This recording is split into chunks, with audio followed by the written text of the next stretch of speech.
been a while since I touched on Persian again, but I ran out of ideas this week. So, how does an Indo-European language become Chinese? Well, let's ignore Persian, and today's video is discussing the much more loaning language, Tonesian.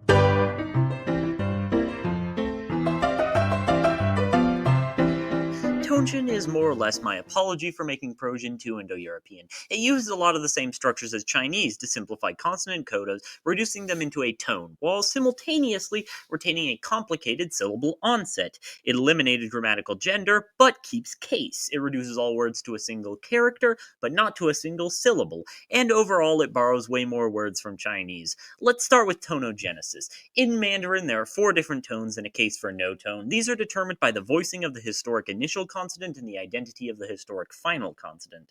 Voiceless initials become high tone, voiced initial becomes rising tone. Voiceless initial and ending glottal stop becomes wonky tone, and voiced initial and ending glottal stop or ending s becomes falling tone. In Tonesian, these are funneled into the more general rules that a fricative or voiced plosive lowers the nearby vowels, and a voiceless plosive raises nearby vowels. In terms of pitch, raising a vowel means something different.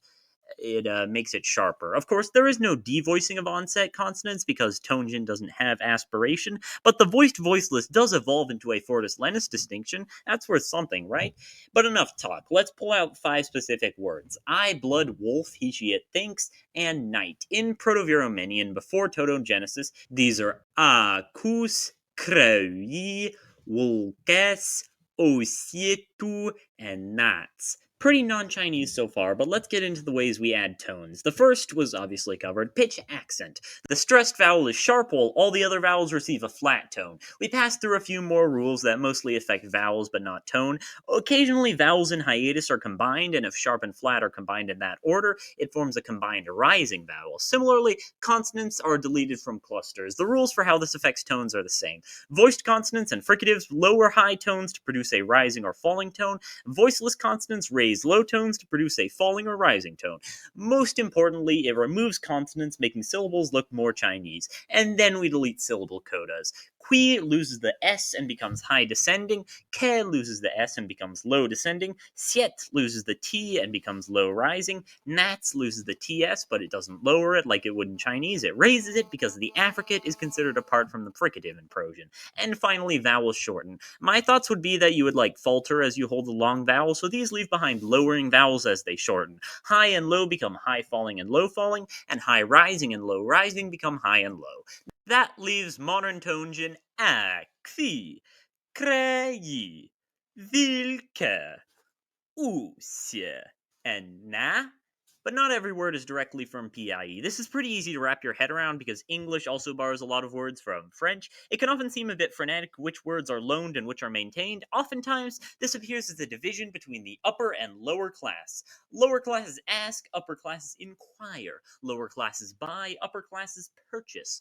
Lower classes have fire and snakes, upper classes have flame and serpents. The lower classes read books, the upper classes read literature. Lower classes have bellies or guts, upper classes have stomachs. Lower classes end, upper classes finish. Lower classes live with cows, pigs, and chickens, while the upper classes feast on beef, pork, and poultry. Now, there is plenty of nuance to this, but most words that have a French and English counterpart tend to have a much more formal sounding French version. Of course, this had a lot to do with the nature of the invasion. The Normans invading England placed themselves at the top of the social hierarchy, and their changes were results of their natural influence. So, to determine what sorts of words are loaned and which are native Tonesian words, we need to do some alternate history to determine the relationship between the two nations. Don't worry, only the bare minimum. The area occupied by the Tonesian people around the Yuanjing in what is now Chongqing first entered the zeitgeist of the Middle Kingdom during the spring and autumn period. Western non-tonal and Eastern tonal Virhomenian languages are separated as one half is conquered by the Eastern Zhou.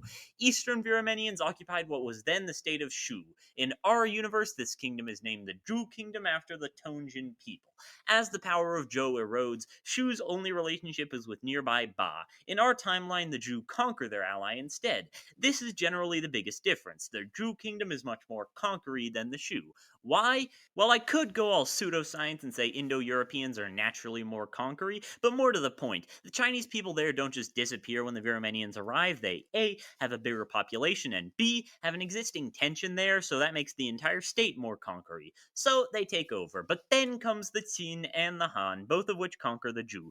The Han weakens into the Xin dynasty, and unlike in our timeline, the Zhou kingdom establishes the Zhou dynasty during what in our time was the Eastern Han.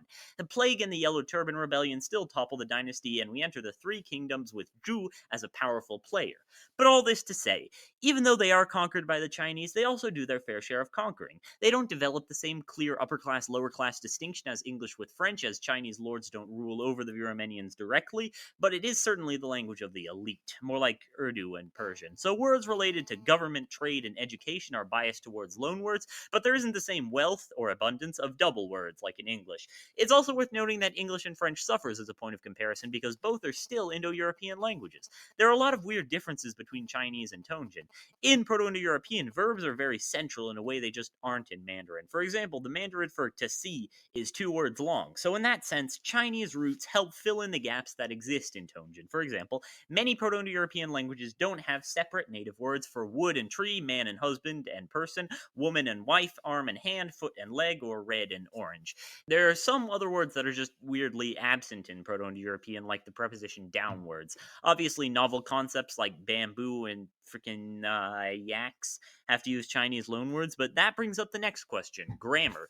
In Russian, foreign loanwords can only be declined if they follow an existing Russian declension in nominative. Words ending in u, e, and sometimes o can't be declined. In Tonesian, it's a bit more complicated. Gender collapsed in the Eastern Virhomenian languages, and declensions became chaotic and unpredictable. There are basically 7 declension patterns, and fortunately, the 7th one is the case for no visible ending in nominative. Na, the word for night, follows this pattern, being na, yom, na, yo, na. Using an example of a loan word, Proto takes the Proto-Indo-European word for ear and ultimately turns it into brain. It's used here in the word for to think. The word that actually means ear is loaned from the Chinese nya, which in Persian becomes nominative new, vom, vo, and new. I've already discussed the effects of possession in the genitive. Basically, it uses the accusative and the particle si, tan. The Virhomenian languages already adapted the perfective aspect into the past tense. Plural is also a difficulty, and since I really don't want to go through the trouble of doing another root dissension, so I'm just going to give it the English treatment and slap on an ending. In this case, it's the Chinese-derived moon. In Mandarin, this is only used for pronouns and some animate nouns, but Mandarin isn't the only Chinese language. I'm going to be honest, it's really late when I'm writing this, so I'm going to do a short example. The spider caught and ate the fly. I'm realizing using simple vocabulary kind of defeats the purpose of the video. Oh well. The word eat is actually loaned from Chinese. No good reason, it's just sometimes there are random simple words like use or amount. This becomes the stem ku de in Tonesian, with the third person singular past being yeah, but I'm getting ahead of myself. Spider is a fourth declension noun with a stem for more z. This is derived from the same root as spider, to spin, that forms for more zwo. To catch is not loaned from Chinese, it's the same that gives us to have in English or capture from French, and that becomes cap with the relevant ending. And is ke, it's from the same source as Latin atque. Fly is weird, in the Germanic languages it's related to flying, but in the other Indo-European languages it's oh my god!